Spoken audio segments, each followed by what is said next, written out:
welcome everyone to Flum Publishing webinar, this wonderful webinar, Understanding and Supporting Special Learners, with our special guest, Mr. Wade Richards.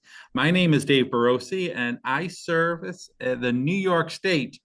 And I get to make the announcement tonight. I'm going to be the new rep for the New England states. So I will be covering Maine, Vermont, New Hampshire, Connecticut, Rhode Island, Massachusetts, and New York, starting July 1st, along with New York that I've been traveling all over the country. I'm very excited about making that announcement.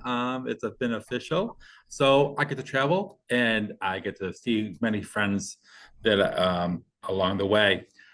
My wonderful co-host this evening is the most wonderful Jen Miller. Jen. Hi, everyone. Like Dave said, I'm Jen Miller, and I cover Indiana, Illinois, Milwaukee, Wisconsin, and Missouri. And congratulations to you, Mr. Dave Barossi. Thank you very much. Yes, I think that is absolutely wonderful, and they're lucky to have you. Thank you very much. Thank you. And so allow me to introduce to you all Mr. Wade Richards. We are so proud and so lucky to have him and blessed to have him here today. And Wade, can you tell us a little bit about yourself and tell us how you've gotten into this industry and how it's all come about? Yes, definitely. Hello, everyone. Well, first, welcome to my studio. This is my music therapy center that is in Rochester, New York. And this is my particular room, my studio. We work with the community here in Rochester, New York, and we service pretty much the whole gamut. So we have all ages, all populations, quite a variety of different special needs as well. And then I also teach at Eastman School of Music. I work in the music education department right now, and I work with some of the music education students to learn more about all the different disabilities and learn about different populations and special education law and all of those good things.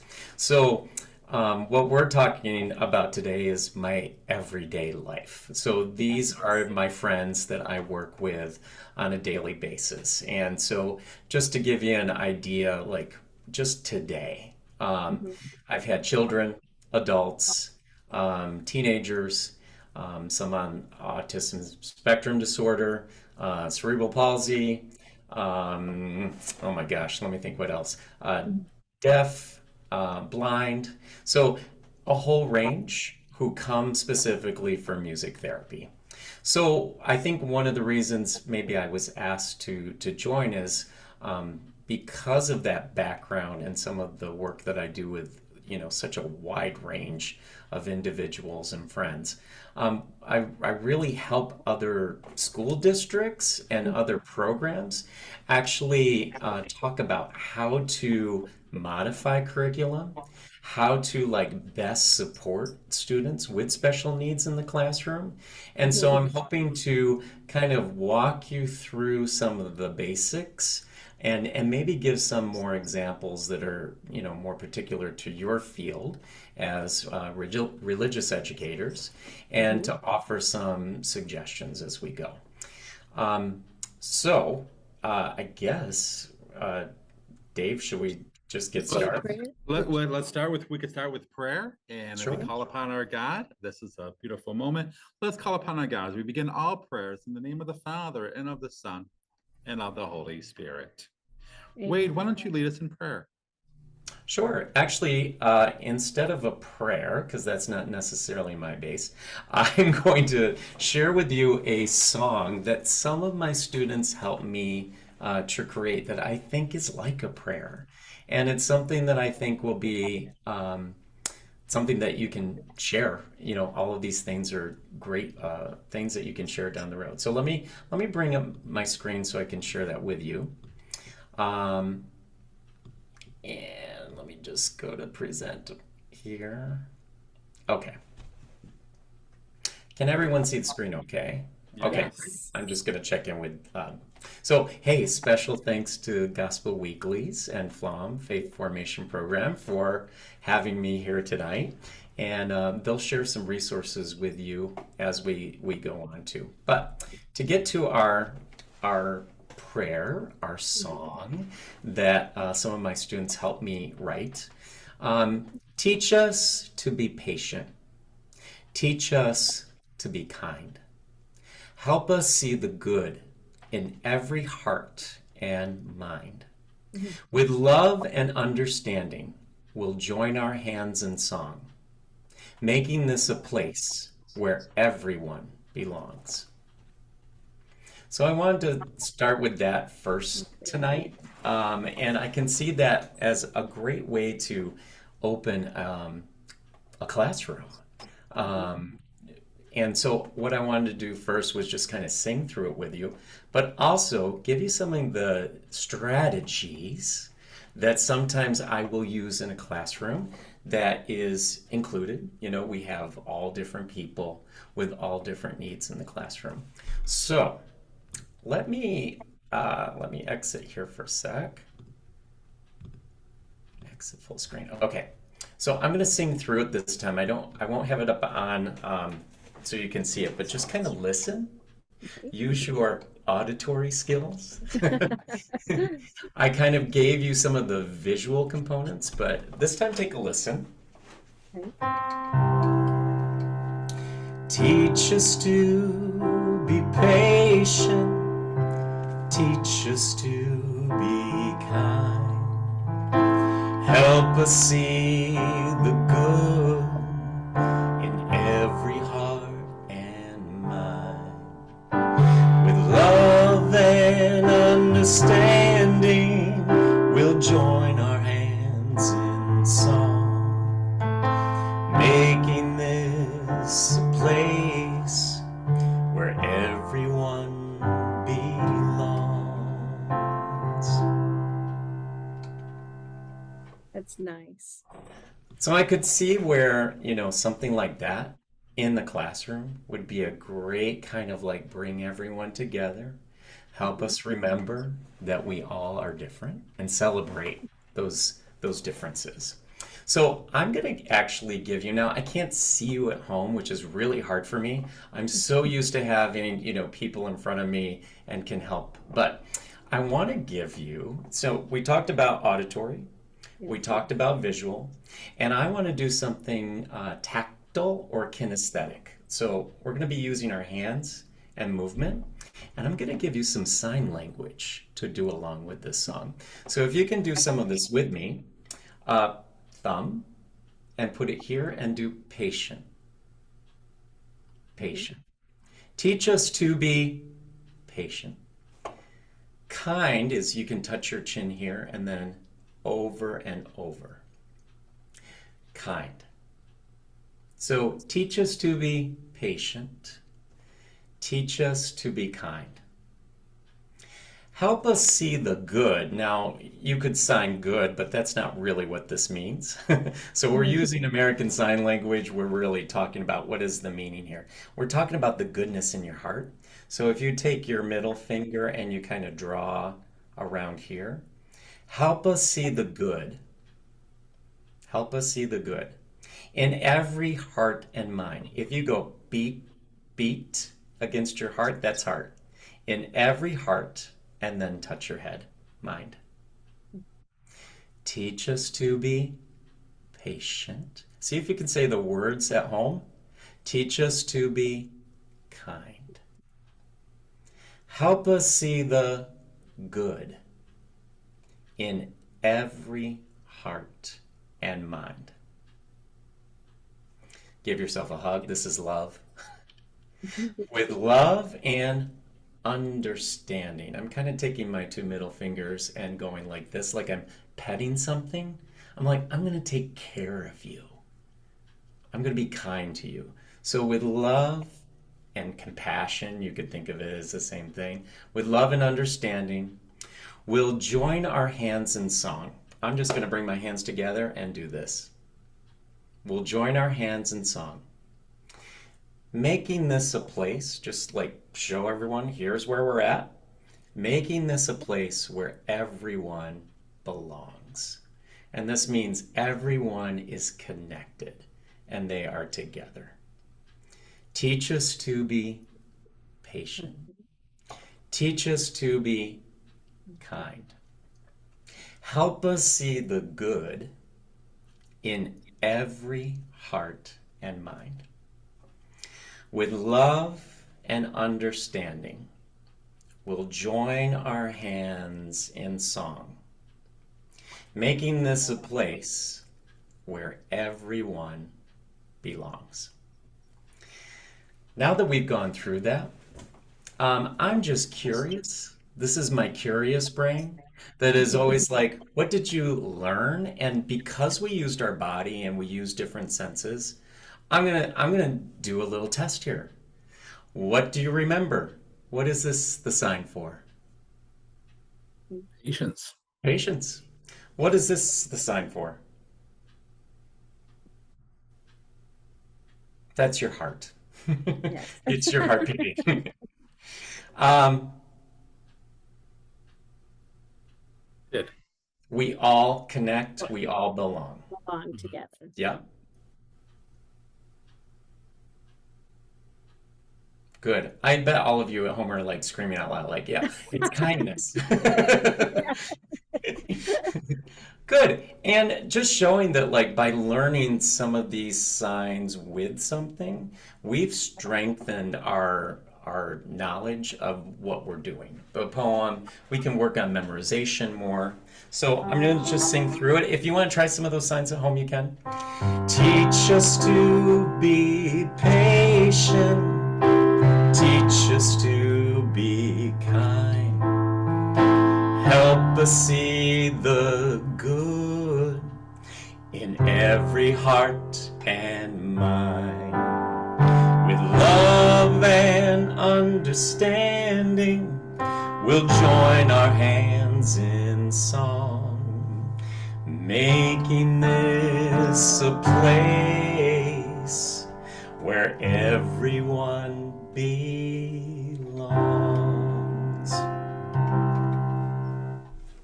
Okay, so that was our experience to just kind of try some different things together.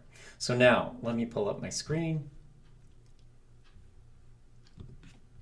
and some of our slides as we go.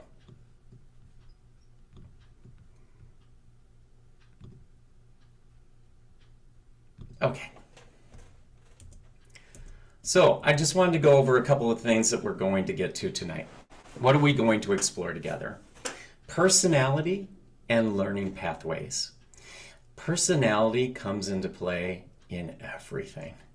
The student's personality, the administration's personality, the teacher's personality, and it really can impact learning that happens within a classroom. And we're also going to be talking about the learning pathways, how our personalities impact our learning and influence the ways we teach, how understanding learning pathways hold the key to working with all learners. Let me say that again. Understanding learning pathways hold the key to working with all learners.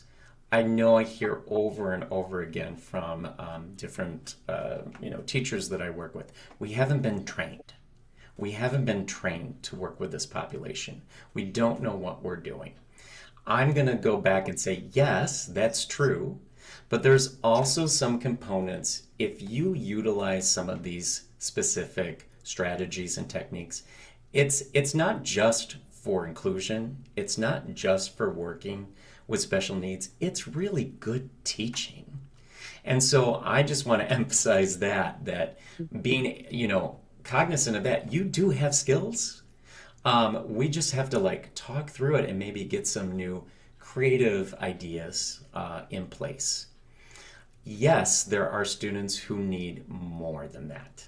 And that's where maybe we'll talk a little bit more about that later down the road.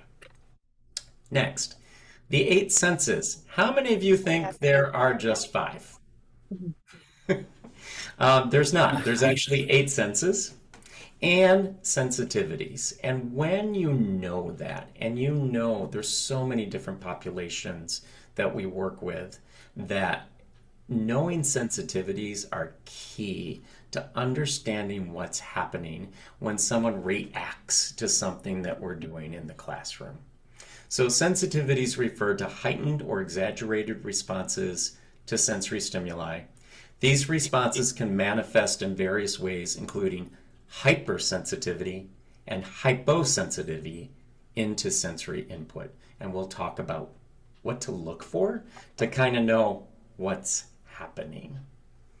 And then I will give you just some ideas. You know, I'm a creative guy, and so just even like putting all of these together, I don't do faith-based work, but I definitely have some ideas for you. So faith-based ideas, suggestions for bringing and celebration and differences into our classrooms. All right. So next, I'm going to ask you if you can put in the chat. There are 4 different personality colors. This is called the True Colors Personality Test. You can go online and find it and take it yourself, but I'm just going to read to you what the different colors are. And I have a feeling you can probably, even without the test, tell me which one you fall into. Let me see if I can move this so I can see. I can't read the first thing. Could you guys read for me, like in the blue, what does it say above sincere and appreciative? Sensitive. Sensitive.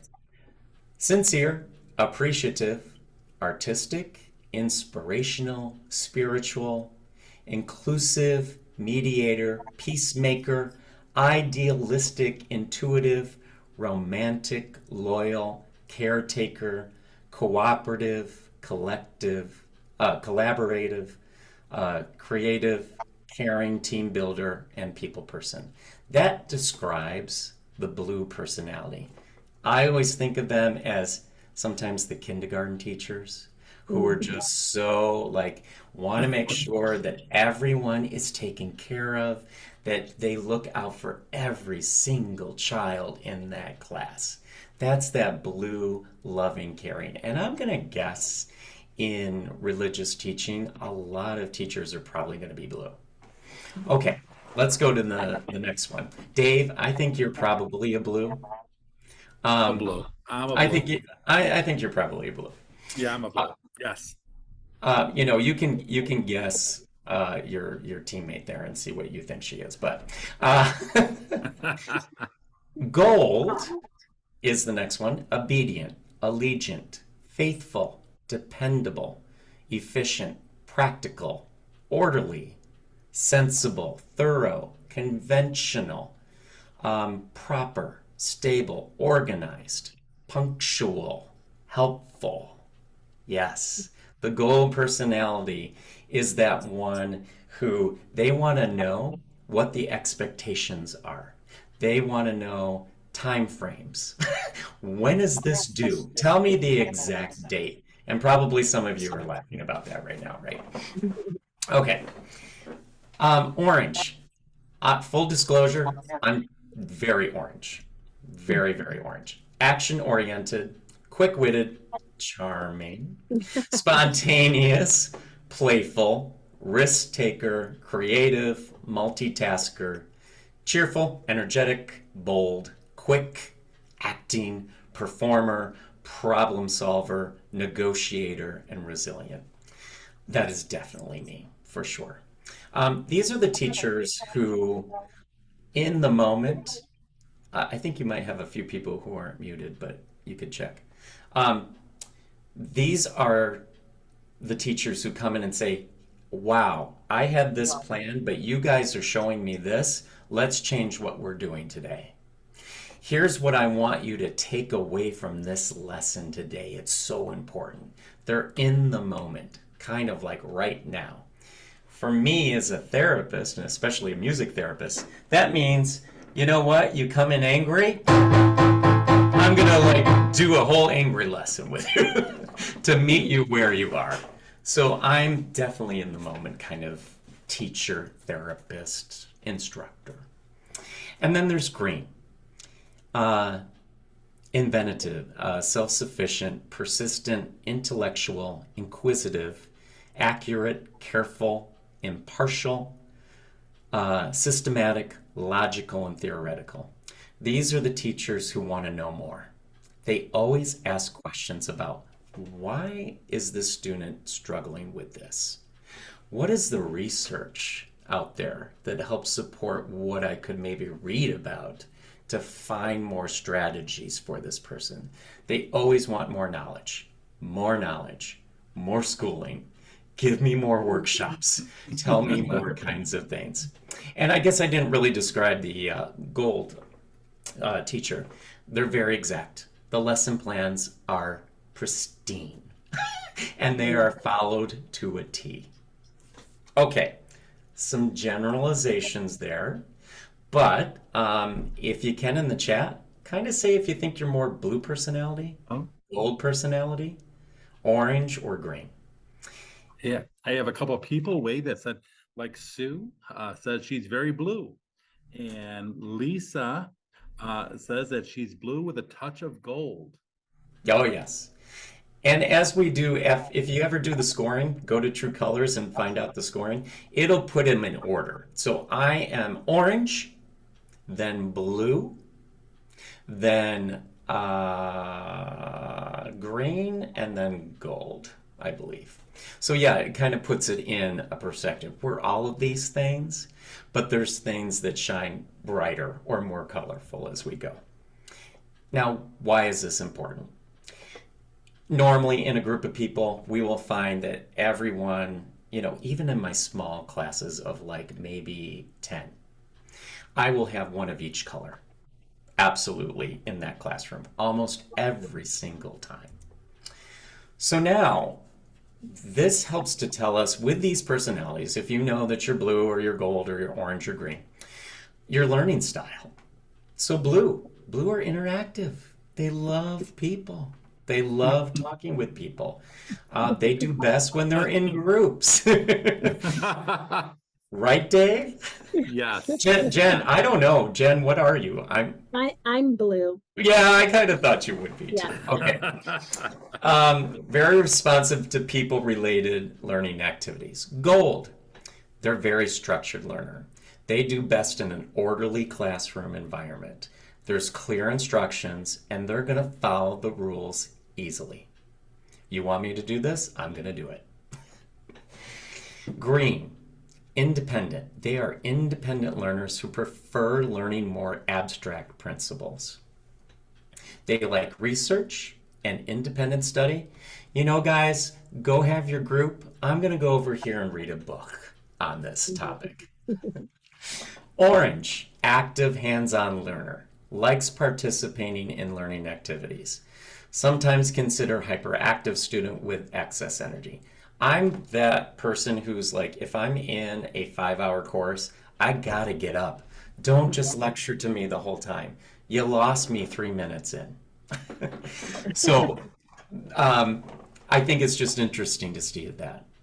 And then to see what teacher kind of aspects we may have. So look through your own color. You can see some, like we said, blue is student-centered, likes using imagination in teaching. Green, logical presentation of the materials. Orange, very hands-on, dynamic, spontaneous. Gold has a structured routine, firm discipline, matter of fact, predictable. Okay. Some of our friends with special needs that we work with, oftentimes, again, this is a generalization, right? However, out of all the students that I work with, we do fall into some of those personality traits based on the disorder that they have. So when we think of autism spectrum disorder, what is disruptive to them is not knowing what's expected, not having a clear beginning or end. And sometimes they do best by having a schedule in front of them, knowing that this is what we're going to do first, and then we're going to do this, and I'm going to check it off as I go. And because I'm doing that, I feel pretty good and I'm not stressed because I can see that. So many students on the autism spectrum are in that gold area. Mhm. Orderly. They don't want a lot of chaos, a lot of noise. They want minimal distractions in the room. They want to know what's expected. Down in the bottom right corner, a student with Down syndrome. Again, they're going to have a range of personalities, but many, many Down syndrome are blue. They're interactive. They want to be with friends. They want to help. They're my helpers. Can I do this? Can I pass it out for you? I want to be involved with everyone and do what they're doing. I want to give them a hug when I'm happy. I want to give them a hug when I'm sad.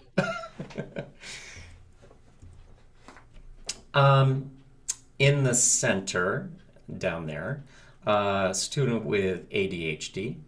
I mean, typically, they're going to be our orange personalities. They need hands-on. They need to be active. They can't just sit still all day and be lectured to. We need to be up and moving and learning things a little bit at a time and making successes with that. In the bottom left, that is a student, now similar to Down syndrome, a chromosome disorder. This is Williams syndrome. Williams syndrome, for those of you who've never worked with someone with Williams syndrome, they tend to have some of the same facial characteristics. Sometimes people will refer to it like pixie-like or fairy-like in a way. They are super socialites. They love to interact and talk and interact with people. So again, I'm going to say blue. They are very blue. They want that connection. They want to interact. Fun fact, individuals with autism or individuals with Williams syndrome, when music happens, their whole brain lights up. It's active. And so many students with Williams syndrome are musically gifted. Some are exceptionally gifted. People who have never sat down and played a piano can be a savant level and just start playing piano, like from something that they heard.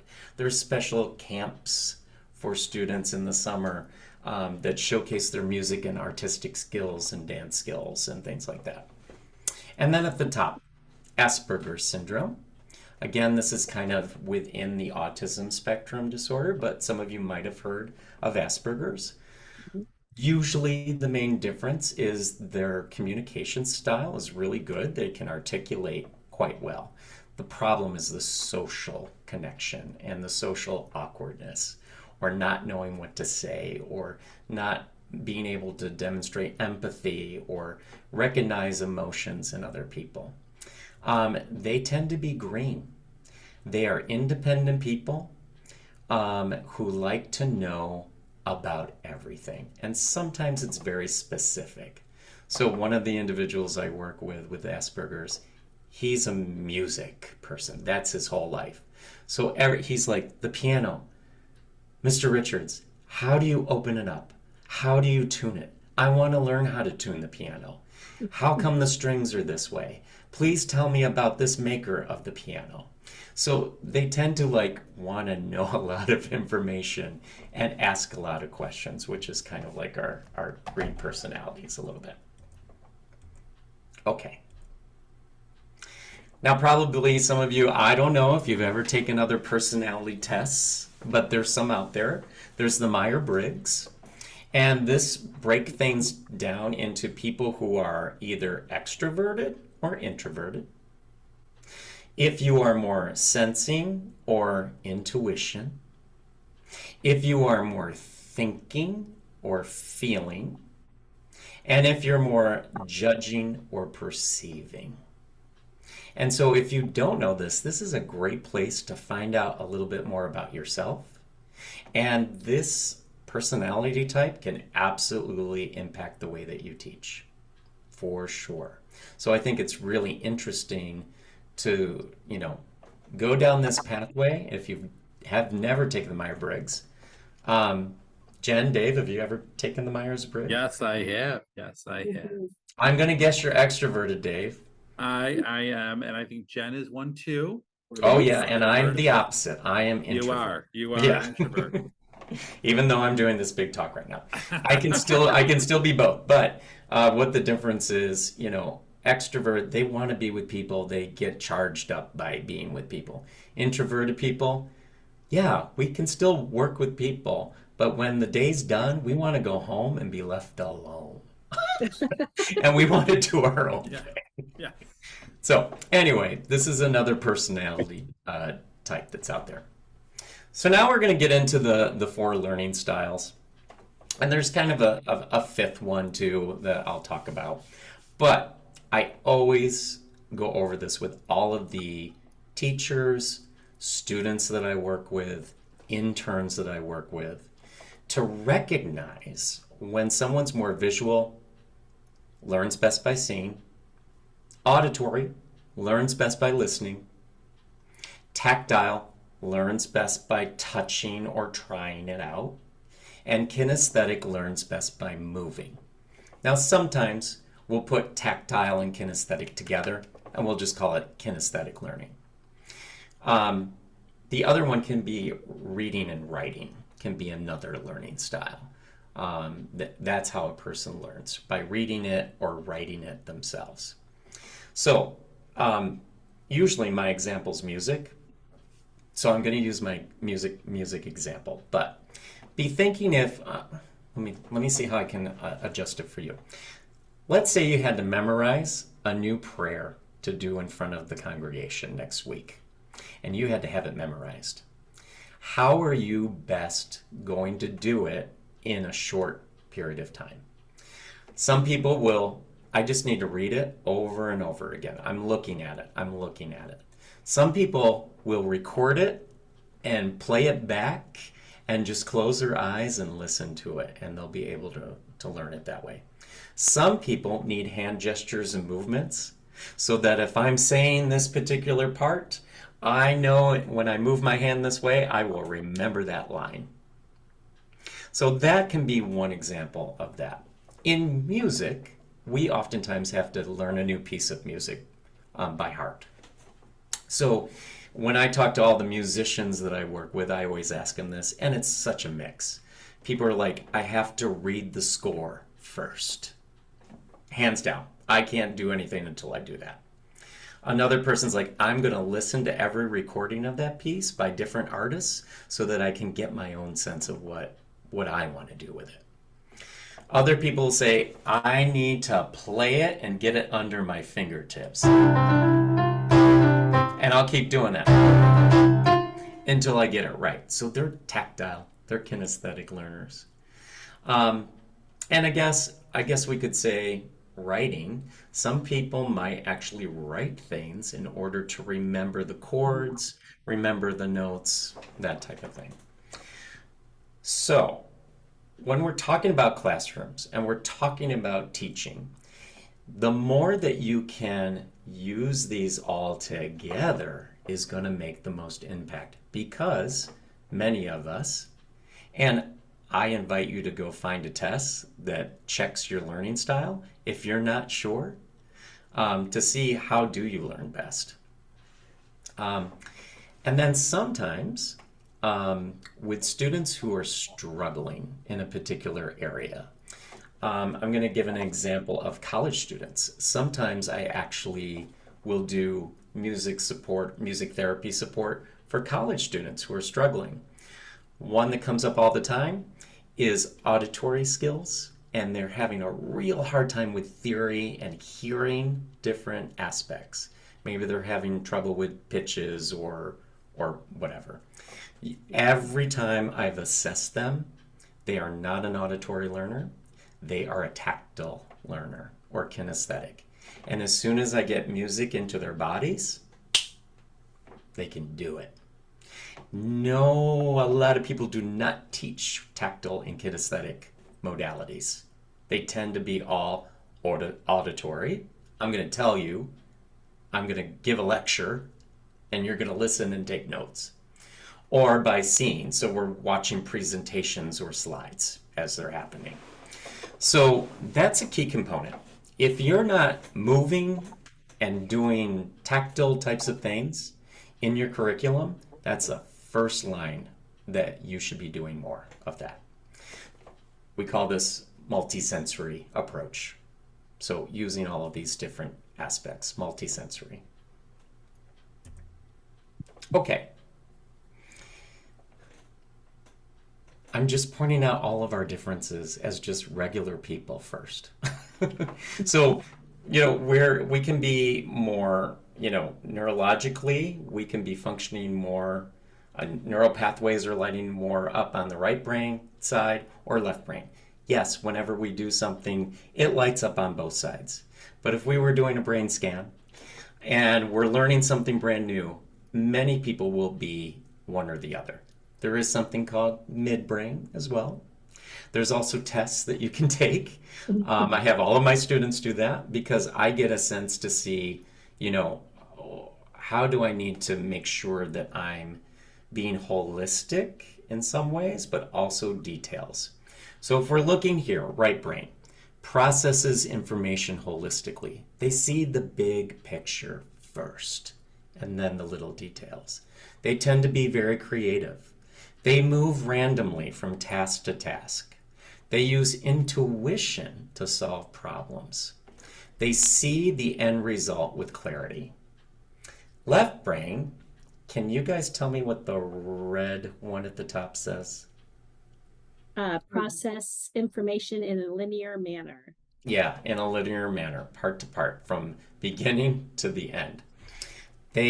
Left brain tends to identify more important details, very analytical. They move in a sequential order for things. They use logic to solve problems. So again, we have very big differences, right? We're going to have all of this in the classroom. Every student is going to be processing these things in a different manner. My best example is my work wife and I. She is very left brain. When I take any hemispheric brain test, I am 100% right brain. I am the biggest number you can possibly be.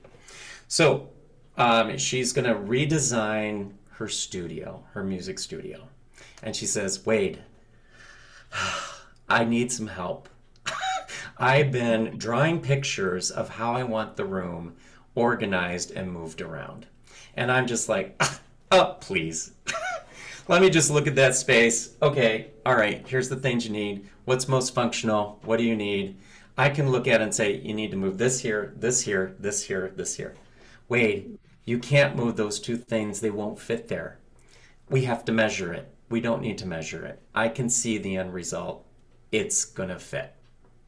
So that's maybe an example of right brain processing. I see the picture of what I want and then the little details.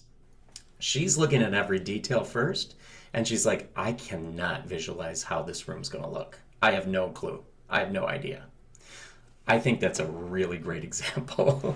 And maybe be thinking in yourselves, if you were to do that, which side would you be? Could you visually see the end result in your brain?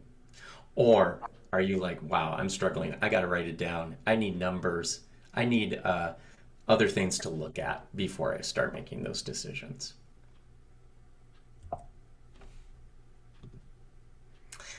Then there's something called the multiple intelligences by Howard Gardner. And this breaks things down even a little bit further. So we have mathematical, logical. So they learn through reasoning and problem solving. We have musical. For me, this is so important. When there's someone in school who is struggling with special needs and they're a music learner, that is when I often get asked to come in and do an assessment and see, because they're such a musical learner and they don't have a curriculum to support that, maybe we need to have a music therapist who can support that learning style. What does that mean in the classroom? It means all kinds of things. So it might be I'm helping a person with speech and language, social communication skills. executive functioning. It might be academic based, so I'm teaching them how to do addition, subtraction, fractions, learn about the Civil War and all the facts. It could be anything, but I put it to music. So learning through songs, patterns, rhythms, instruments, and music expression. Visual spatial learners, learning visually and organizing ideas. They think in images and pictures and see things in one's mind. Like we said with tactile and kinesthetic, they can be paired together sometimes. Bodily, kinesthetic, learning through interaction with one's environment, concrete experiences. Intrapersonal, learning through feelings, values, and attitudes, understanding other people.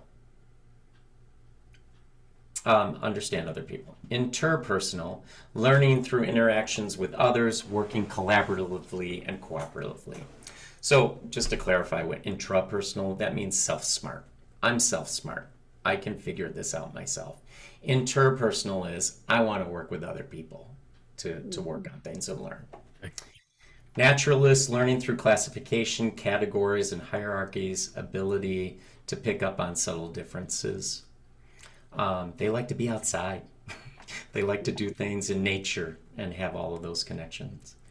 Existential, learning by seeing the big picture, connects to real-world understandings and application to new learning. And then verbal linguistic, learning through spoken and written words, reading, listening, speaking, and writing. Again, when people there's multiple intelligence tests that you can take. Mine, of course, was musical first. Because even as a kid, I played music to help me remember things. Even as a kid, when I was studying for a test, I wrote songs for myself so that I could learn them. So I was definitely a musical learner. And then it'll go down by number, and it'll kind of show you, like, what are your top 3 learning, what's your top 3 multiple intelligences? So this is great to identify in some of the students that you work with. And I want to say I can really give a clear example. Fully included classroom that I worked with. For 1 year, they worked with this one teacher. She was not very organized. She did not differentiate anything. I would go into the classroom and I was a support for some of the students in that classroom. Music was the only difference that she did. She taught lecture. Lecture, lecture, lecture. Maybe we were lucky if we had a few slides and pictures. Those kids reacted terribly. They all fought with each other. They're getting up. There are lots of different behaviors that are happening. They're giving up. They don't want to do the work. It's just like one thing after the other. The same group of kids, and we're not talking along, this is the next year. A new teacher differentiated everything, and they got along beautifully. All of the issues that they used to have with this one and this one fighting and this one doing this and this one not paying attention, that completely changed. And I just remember sitting back and saying, wow, it is amazing to watch a true master at work who knows how to take something like this and put it into practice. So if anything, take those things back to your institution, your schools, and start thinking about how can we differentiate the things that we're doing into some of these components. One example, the students in the classroom were learning all about the planets. So some got in a group and they did the project together. Some students went and they wrote their own journal about what it would be like to live on that planet, and they had to use facts about the planet. I did the group that was musical, so we learned all of the planets through song. There are 8 planets in the solar system dancing around the sun. There are 8 planets in the solar system. Let's try to name each one. Closest to the sun is Mercury, Venus, Earth, and Mars. Jupiter, Jupiter, Saturn, Uranus, and Neptune is the last one. But the sun is not a planet. The sun is not a planet. So we had all of these facts that were embedded in the song. And my student, who used a device, he couldn't speak. He is in a wheelchair. So he has to use a switch in order to use his device. And he put all the planets in order the first time. He beat out all of his, typical neurotypical peers and got that order first before any of them did, because he had the music strength. That's how he learns. And just going over, like, here's the planets and this is the order you need to know, that's not going to work for him. He's not going to be able to internalize that and learn that. Okay, I know I'm talking fast, but there's a lot of stuff. So I'm going to keep going. The other key component is sensory integration issues. And when we're talking about that, these are all of the areas that can affect sensory integration, our senses, and having dysregulation with those senses. This can impact people with anxiety, Tourette's, OCD, gifted, ADD, ADHD, auditory processing, depression, ODD, special learning difficulties, autism spectrum disorder. I'm going to add in post-traumatic stress disorder as well. All of these, a lot of issues that happen are because of sensory integration disorders and needs. So let's just take a quick look. One of my students, you can see there's a lot of sensory needs going on right now. Wait, it's so hard to wait. Pick up the shaker and shake it, shake it. Pick up the shaker and shake it with me. Shake it nicely, shake it nicely. Shake the shaker and give it back. So you can see his system just is overloaded. There is too much happening. But the music's bringing him back.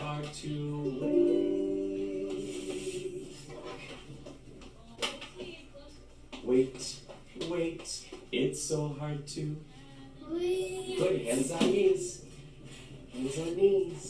wait. Pick up the spoons and tap them, pick up the spoons and tap them for me. He's looking at me, he's doing what we should be doing. Tap them so nicely, tap the spoons and give them back to me. Good job. That's it. Wait. Oh, look how fast we got back to that chair. Wait. Pick up the jingle stick and play it. Pick up the jingle stick, play it with me. Shake it. Yeah, shake the stick and give it back to me. So he's an example of one of my sensory monsters. He wants sensory input. You can tell by he's rubbing things on his body, he's moving his body around, and all of those components. So, with our 8 senses, I'm just going to go through them fairly quickly. Vision, or sight. Auditory, which is hearing. Olfactory, which is smell. Tactile, which is touch. Gustatory, which is taste. And then probably these other 3 you're not as familiar with. Proprioception is our body position. Sometimes our friends have difficulty with that. They might fall out of a chair. They might have issues with sitting too long. They might need a yoga ball to sit on and get some feedback, or some kind of sensory chair of some sort. Vestibular is our head position, our speed, and our direction. So be thinking of like movement around things.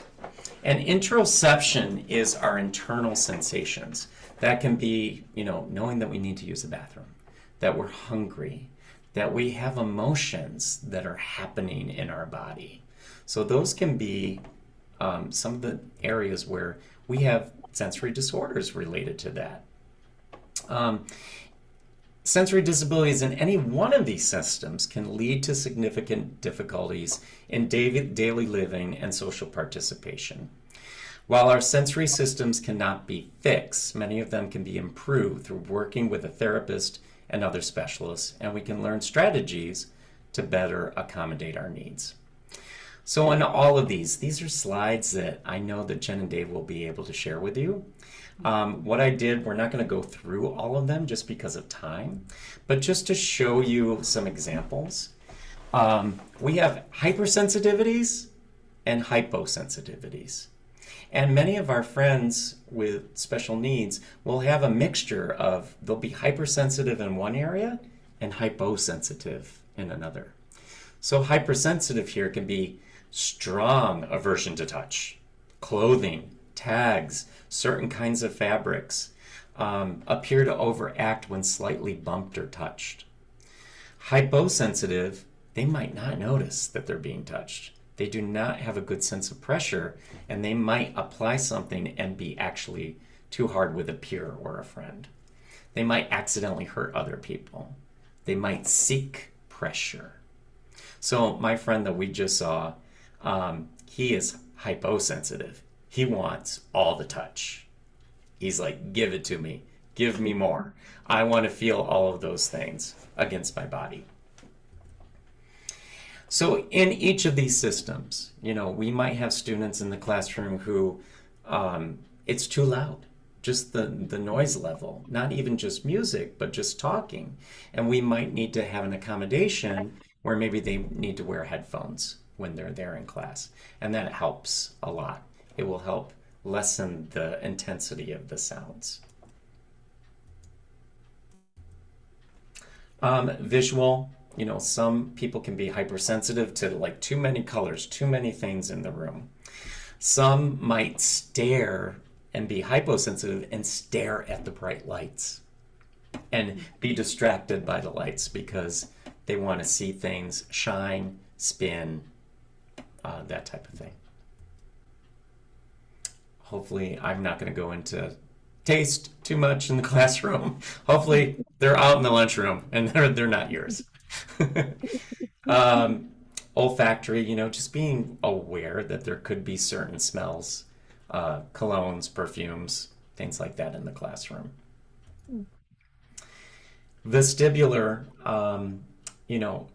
hypersensitive, they may experience anxiety during activities that involve movement of some sort. So be aware of that. Hyposensitivities, they might seek prolonged stimulation. There are friends who want to swing. Get me on a swing, and I will slow down, and I will be able to get my emotions in check and get myself in check. Proprioceptive, hypersensitive, they just want to avoid physical contact, period. They might be timid around other people, become anxious in crowds and group spaces. Hyposensitive, struggle to know how much pressure to apply. They enjoy jumping, bumping, and crashing into people. And then introception. Hypersensitive may have a heightened awareness of hunger, pain, thirst. They feel emotions more intensely than some of our other friends. Hyposensitive, they may fail to experience hunger or thirst signals. They might have extreme difficulty in identifying their emotions. Okay, we're getting close on time, so I wanted to give some of those faith-based kind of suggestions for in the classroom. Prayer and reflection. We did some in the beginning with some music. Start each day or class session with a prayer or reflection that acknowledges the diversity and the unique abilities of all people. Encourage students to pray for each other, fostering a sense of community and support. That's something that's pretty easy to initiate right in the beginning. Service projects. Engage students in service projects that involve helping other people in need. Have them come visit a music therapy center or an area where maybe special needs are. Um, Inclusive religious education, ensure that religious education materials and activities are accessible to all learners, regardless of their abilities. Provide alternate formats, such as visual aids, simplified texts, and in order to accommodate different learning styles. So it's just good to just, as a practice, just have materials that are always, diverse and can be used for different people who might have those needs.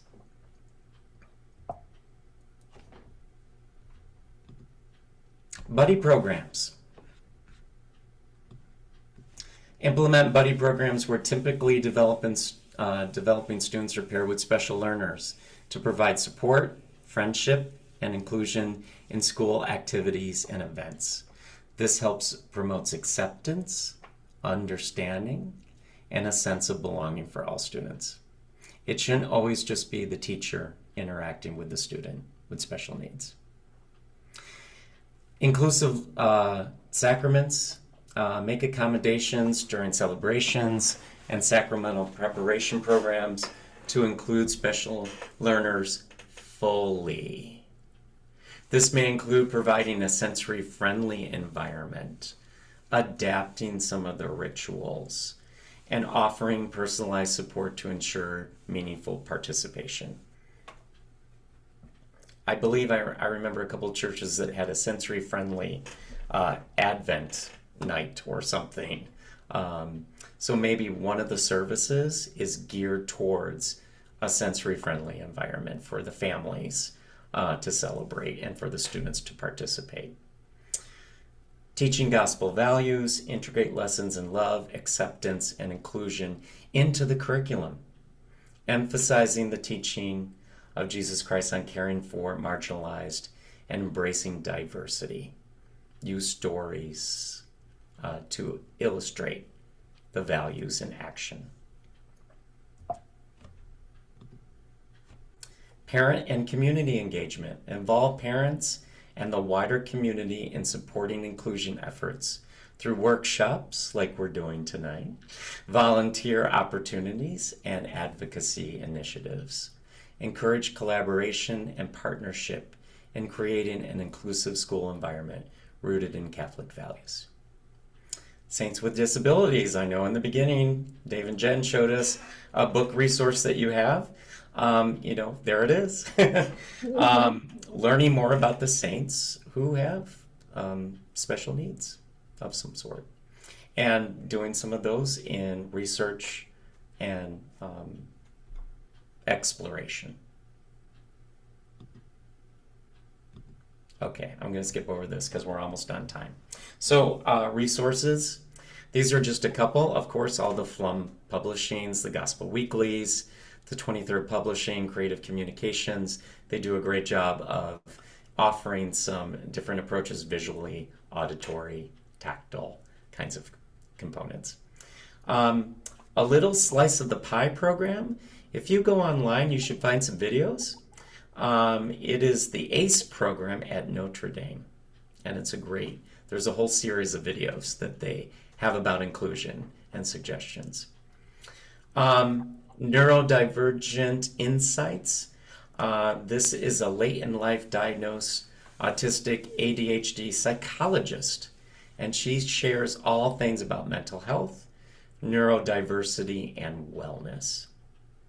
And then Everyday Speech is not a religious-based resource, but it does go into social structures and breaks down social components into games, which is really nice to get a whole classroom actively involved, even for students with special needs in the classroom.